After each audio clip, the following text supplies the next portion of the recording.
जबाबदारी हे चिन्ह मिळालेलं आहे. आतापर्यंत राष्ट्रवादी वेगळ्या चिन्हावर लढली नव्हती. किती परिणाम दिसेल या संपूर्ण चिन्ह बदलाचा? असे थोडाफार तर परिणाम होणारच, कारण पुन्हा एकदा लोकांच्या मनावर नवीन चिन्ह बिंबवायचं हे काम तसं काही सोपं नसतं.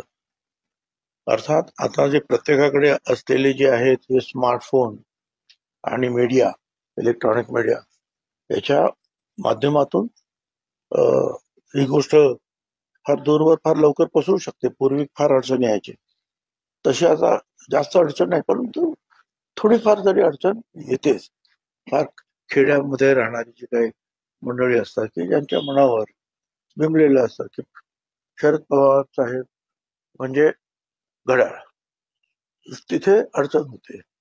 एक काळ असं झालाच 99 सालामध्ये जी निवडणूक झाली 99-2000, त्यावेळेला जवळ 25-30% जास्त मतं जी आहेत ही त्यावेळेला हाताला गेली.